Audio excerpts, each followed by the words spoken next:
Castlevania is awesome. I don't know about this Castlevania too well, but I know about this Castlevania. The premise is all about the Belmont family setting out to kill Dracula every 100 years. Equipped with the vampire killer whip, they've got to crawl through Dracula's castle and fight Dracula's lackeys, such as Death, Frankenstein's monster, and other monsters based on folklore.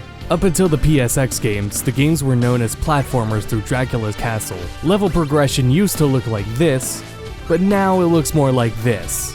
You may see some areas and go, that's not a castle. Well, guess what, buddy? Dracula's castle is a living creature itself, capable of shape-shifting however and whenever it wants, which is a sick explanation for it. After the PSX, Symphony of the Night helped pioneer the genre known as Metroidvania. There's a lot of these Castlevania games though regardless, and if you want to get through the series, you're gonna need someone to warn you not to start with the N64 games. So here's my list of recommended Castlevania titles, in no particular order. I base the games off what you might be looking for rather than what is subjectively the best.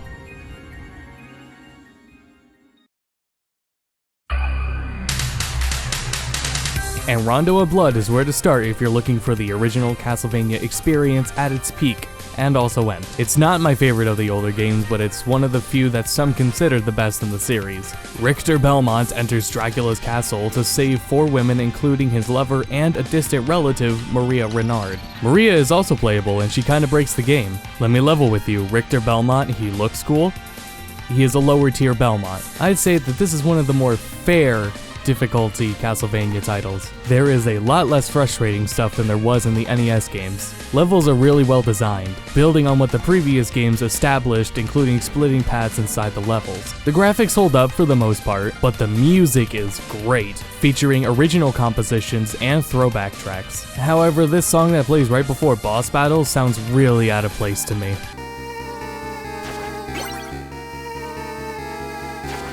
It's not out yet as of recording this video, but I am to assume that the best way to play this game is Castlevania Requiem, released on PS4. I wasn't paid to make this video though, so if you don't have a PS4, the best way to play this one is through a patched PC port, which is actually an emulator. Google can help you out there.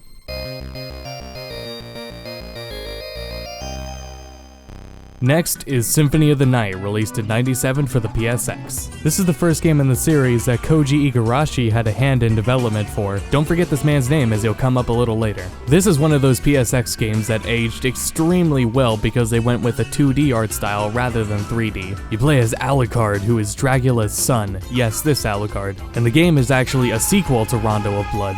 It controls so well, movement is fluent and accessible. It's an RPG, with upgrades and new abilities you gain throughout the game, but this is regarded as a pretty easy game. Magic is OP and available from the beginning, but you need to know how to do quarter circle inputs. The graphics are substantial, and you know, as an animator, I have to really appreciate how fluent Alucard's movement is, especially with animations like the turnaround animation to make a simple motion remain snappy but look fluent. The music is so good. These are some high quality tracks I could listen to while doing work. This is absolutely my favorite Castlevania title. Now, I mentioned Castlevania Requiem earlier, and good news, Requiem also comes with Symphony of the Night. The bundle's a PS4 exclusive that I definitely recommend you play when it comes to Switch and PC. Otherwise, this game is available on Xbox 360, PS3, PSP, and PSX, which also means that it can be played on PC via emulator with the PSX disc.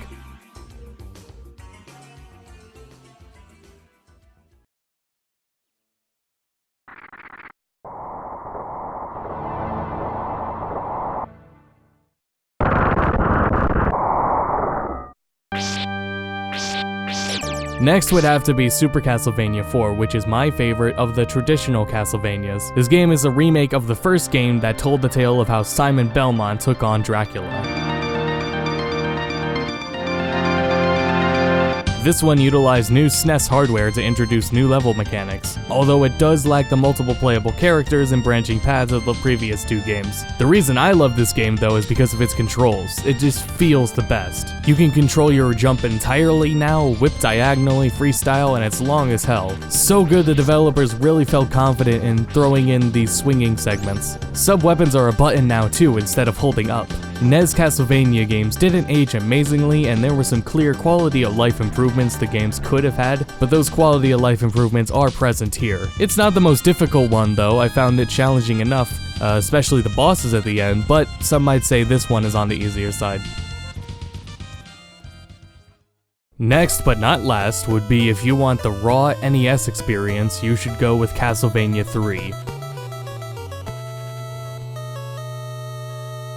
It's hard. It's so hard I can't even say the word that describes how hard it is on YouTube anymore. The graphics and color palettes used are great. There's 4 playable characters including Alucard, yes this Alucard and this one, and stars Trevor Belmont, yes this Belmont. There's branching paths as well. It doesn't control the best compared to the other games, and I believe has once again aged a bit, but again it is the trademark NES experience, if that is so what you desire. The music is also still top notch. Castlevania III and Super Castlevania IV can both be found on the Wii U Virtual Console.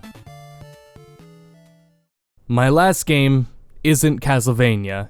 It's Bloodstained Curse of the Moon. Now let's back up a little. Iga, who I mentioned earlier, is producing a Kickstarter game that isn't out yet known as Bloodstained Ritual of the Night. It is a Metroidvania-style game that is a spiritual successor to Symphony of the Night. Bloodstained Curse of the Moon was a stretch goal of that Kickstarter. So then, what can you really expect from a small $10 Kickstarter stretch goal game like this?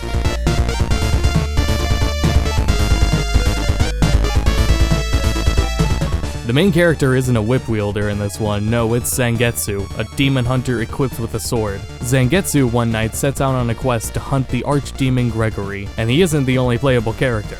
You can also play as Miriam, the star of Ritual of the Night, who plays like a Belmont with a whip and sub-weapons. And then there is Alfred, an alchemist whose sub-weapon is different magic spells. And finally, G-Bell, who's a lot like Alucard. He can turn into a bat. Levels are really well designed with branching paths requiring different characters to progress through them, including the earlier levels where you don't have future characters yet, meaning the game is designed for multiple playthroughs as well, as there are 6 different endings. If that's your thing, then that's good, though I only did 2 playthroughs myself, but I felt like I got my money's worth after 1. While it's not as easy as Super Castlevania IV, it is toned down in difficulty and even offers a casual mode to play. In casual mode, you have infinite lives, more frequent item drops, and no knockback. The music is not on the same caliber as the other ones, but the tracks are still pretty decent ones. The bosses are also super creative with their designs, since Bloodstained has its own original lore and not reliant on folklore centuries old. And Bloodstained Curse of the Moon can be found on every Gen 8 console, including PC.